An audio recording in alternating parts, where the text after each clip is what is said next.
Shocking discovery. Family missing for 9 years found trapped in hidden room. What happens when a family disappears without a trace, only to be found trapped inside a secret room after 9 years? Prepare for a chilling journey into a house that's hunger for souls never ends. Can anyone escape its grasp, or will they become its next victims? Watch until the end to uncover the terrifying truth. The house had stood silent for years. Nobody knew why the family disappeared. They just vanished. A husband, wife, and 2 children. Neighbors said they'd seen them last on a Sunday morning. After that, no one ever spoke of them again.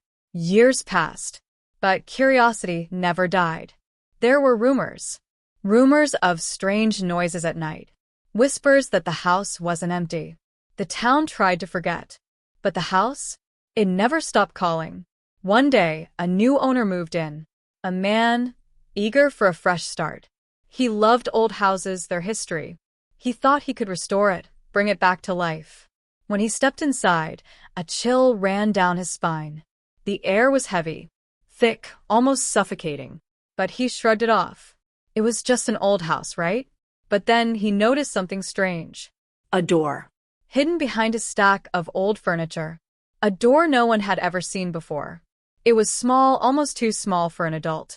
He had never noticed it in all his tours of the house. His curiosity pushed him forward. He pulled the heavy furniture away, revealing the door completely. The wood was warped, peeling, and ancient. He reached for the handle. Cold. Like ice. He turned it slowly. The door creaked open. Inside, a room. A dark, airless room. The smell hit him first. Musty, old, like rotting paper.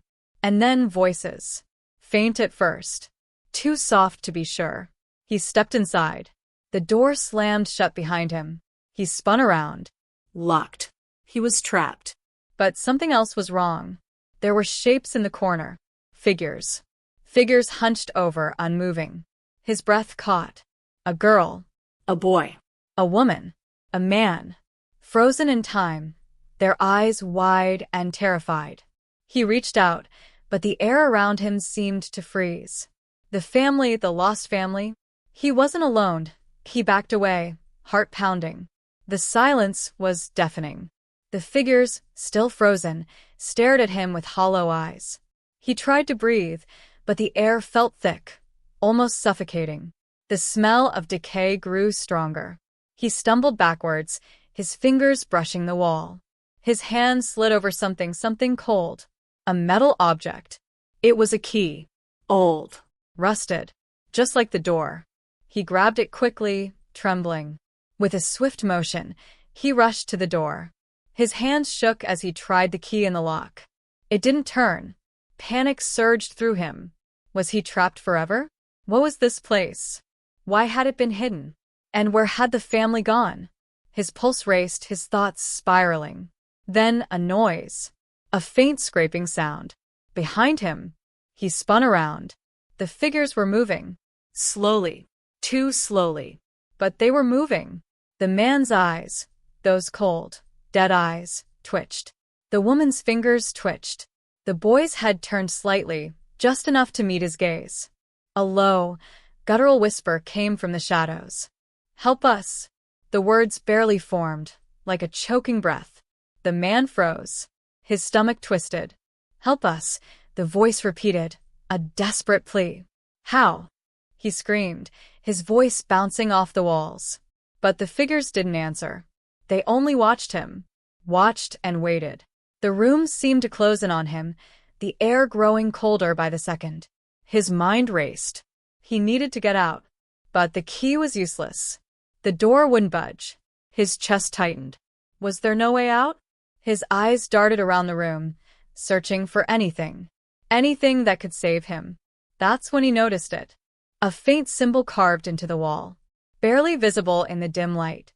It was strange, intricate, almost a warning. He stepped closer. His fingers traced the symbol. It felt alive. A shiver ran down his spine. Then, the wall behind the figures began to shift. A crack appeared.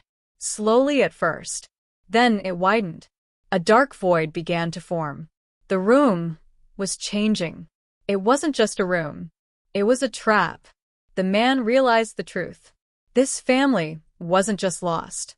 They were never meant to leave. The crack in the wall widened. A deep, unsettling sound echoed, like the groan of something ancient. The figures stood perfectly still. Their eyes, though lifeless, seemed to watch him with growing intensity. He could feel it now, a presence of force. The air was thick with it. He couldn't breathe.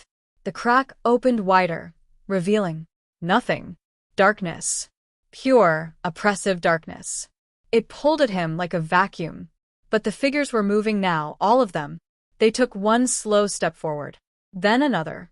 Their bodies seemed frozen in place, but their feet dragged, their bones creaking. He wanted to scream, to run. But his body wouldn't move. The whisper came again. "Help us."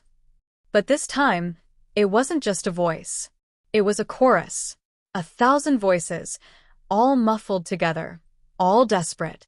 He stumbled back, his heart pounding against his chest. The room felt smaller, suffocating. The walls were closing in. His hands scrambled for the key again, but the door still locked. The whispers grew louder. "Help us, save us." But there was something more now. Something darker in their tone. Something sinister. The floor beneath him shifted. The wooden planks creaked. And then, the floor began to split. A black, gaping chasm opened at his feet. It was like the house itself was alive, breathing, shifting. He could feel the cold seeping up from the crack. And then, he saw it. A face. A twisted, warped face. Pale, with eyes wide open, staring at him from the dark depths. A face he knew. The face of the man who had lived here before. The one who disappeared. But this face was different. It was distorted, twisted, like it had been trapped in the darkness for years.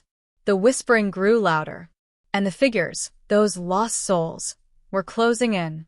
They moved faster now, as if time itself had sped up. Their limbs twisted unnaturally, stretching, reaching for him. He could feel their cold breath on his neck. His heart raced. It was impossible to think. Impossible to escape. The air turned ice cold, freezing him in place.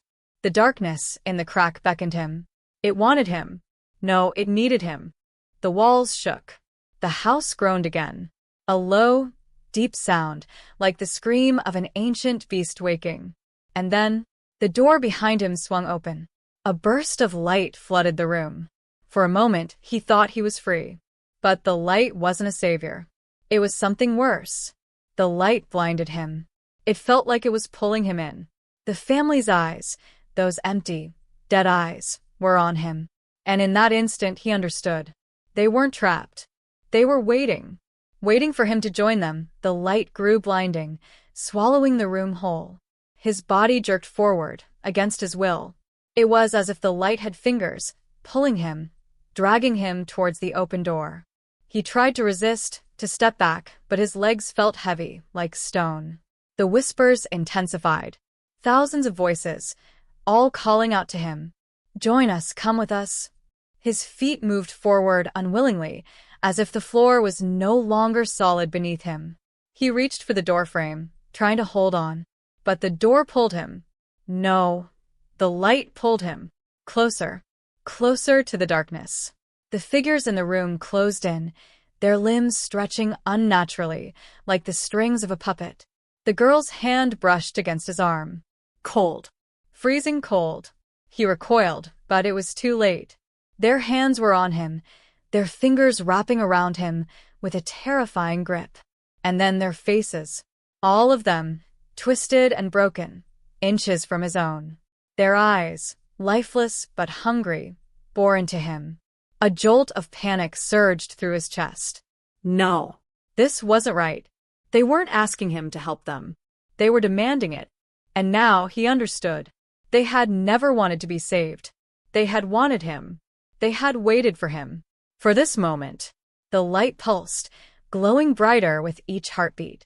His breath caught in his throat. He could see the abyss behind it. The dark void where no escape was possible. A place where the lost souls, the cursed, were forever trapped. It was calling him. It wanted him to join them, to be one of them.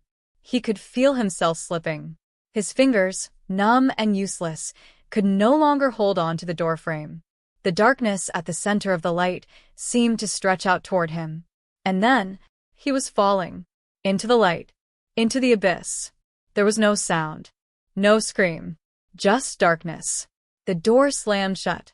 And everything went still. The house, once again, was silent. The room was empty. Except for the four figures. Waiting. And watching. Still trapped. And now there was one more. One more soul added to the house's collection. Waiting to join the others. Waiting for the next, the house stood quiet, as if nothing had ever happened. The air was thick again. Still and oppressive. The once empty room, now full, whispered with the weight of its history. The floor creaked in the distance. A faint wind passed through the walls. But no one saw the man anymore. He was gone. The house had claimed him, as it had claimed so many before. The light had faded, but the darkness remained. There were no more whispers in the corners. No more cries for help. Just silence. Yet, something had changed. The house was awake now. It no longer slept. The figures, those lost souls, stood a little taller. Their eyes a little sharper. Their movements a little more deliberate. They no longer waited. They watched. They waited for the next. Time passed. Days bled into weeks. The man's disappearance didn't raise any alarms. The town had learned to ignore the old house on the hill. It had always been there, and it would always be there. Another family moved into the town. A young couple with a baby on the way. They were unaware of the house, of the family who had vanished so long ago. They had no reason to believe that the old house, the one that had sat abandoned for so many years, was anything more than a relic of the past. The couple needed a place to stay. A new start. They didn't know what waited inside. They didn't know about the secret room, the hidden door, the darkness behind the walls. They didn't know that the house was hungry. Hungry for souls. Hungry for new blood. One evening, as the sun dipped below the horizon, the couple passed the house on their way to town. The wind began to pick up, pushing them closer to it, as if the house were calling them. The door was open just a crack, almost inviting. A beckoning. A whisper. And in the shadows, the figures inside waited. With hungry eyes. Silent. Patient. Ready. The next chapter of the house was about to begin. The house was still, as it had always been. A dark silhouette against the twilight sky. Its windows were empty, its walls crumbling with age, yet it stood firm, as if untouched by time. But tonight, something was different. The air was heavy with a sense of anticipation. A low, almost imperceptible hum seemed to vibrate through the ground, through the walls, through the very air. The wind whispered softly, as if speaking in tongues. And deep inside, behind the walls, something stirred. In the town nearby, the young couple was unpacking. Their new home was small, cozy, but for them, it was a fresh start. They had no idea that their arrival would be the catalyst. The man looked out of the window as they ate their dinner. The house loomed in the distance, half hidden by the growing darkness. For a moment, he thought he saw a shadow shift behind one of the windows. But he shrugged it off. It was just the wind. His wife smiled, oblivious to the house's presence. She had always been more optimistic than him. They talked about the future, about the baby they were expecting, about all the things they could fix up in the house. But in the back of his mind, something gnawed at him. A feeling. A sense of unease. The house wasn't just a house. It had history. And it wasn't done yet. Later that night, after they had gone to bed, the couple heard it. A faint creak. A whisper. The sound of footsteps on the old wooden floors. The man froze, his heart racing. "Did you hear that?" he whispered. His wife, half asleep, mumbled, "It's just the house settling." But the sound didn't stop. It grew louder, closer. The man felt a cold shiver run down his spine. He got up, feeling the air grow colder with each step he took down the hallway. The house was darker now. The only light came from the dim moon outside. He reached the end of the corridor. And there, at the farthest end, was the door. The door he hadn't noticed before. It was small, half hidden behind a pile of furniture. His breath caught in his throat. Something about it felt wrong. He reached out, pulling away the heavy furniture with trembling hands. The door stood there, ancient, as if it had been waiting. Without thinking, he grasped the handle. It was cold, impossibly cold. As his hand turned the knob, he heard it, the whisper. It wasn't a voice this time. It was a chorus. Hundreds of voices, all desperate, all pleading. He flung the door open. Inside, the room was dark, but in the corner he saw them. The figures. The ones he had only heard about in rumors, in stories whispered in town. The lost family. The trapped souls. And as the door opened fully, their hollow eyes locked onto his. The room seemed to shift. To warp. And the figures, they moved.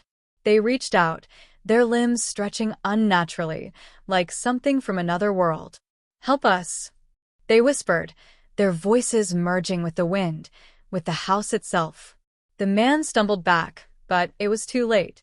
The door slammed shut behind him. The whispers surrounded him, closing in. The house was hungry. It had found its next victim. And now, the couple was not alone. The house had claimed them. And when the morning light broke, it would be as if they had never existed. The town would continue, unaware. But inside the house, the family waited. Watched. And hungered. The house stood silent once again, as it always did after claiming its prey. The wind had stilled. The moon hung low, casting long shadows across the cracked, weathered windows. In the small town, the sun rose, painting the sky with hues of orange and pink, bringing light to a new day. The couple who had once inhabited the house were gone. Their disappearance, like the others, would soon fade into forgotten whispers, lost to time. No one would ever find out what truly happened. The house had consumed them, as it had done to so many before. But now it was quiet again. Inside the house, there were no signs of struggle, no signs of violence. Only the quiet, haunting presence of the trapped souls that still lingered. The lost family, the ones whose faces had once been twisted in terror, stood motionless in the corners of the room. Their eyes now empty, their bodies still, like sculptures carved from stone. They had waited for years for someone to come. And when the couple arrived, they had found them. They had found the door, the crack in the wall, the room where the truth was hidden. The room where it all began. The house, now satisfied, settled into an eerie calm. But it wasn't done yet. It never would be. Time passed. Seasons changed. But the house remained, waiting. Waiting for the next. Somewhere in the distance, a new family would one day come. They would pass by, unaware, until the house reached out, pulling them toward its dark, unrelenting grip. The whispers would return. The door would open. The house would claim them, as it always had. And the cycle would repeat. Forever. The shadows inside the house seemed to shift, and though it was empty of human life, there was a lingering presence, a feeling that the house was still alive. Still watching. Still waiting. For the next soul to wander in. For the next door to be opened. And so, the story of the house, its endless hunger, would continue eternally. For the house, after all, never truly sleeps.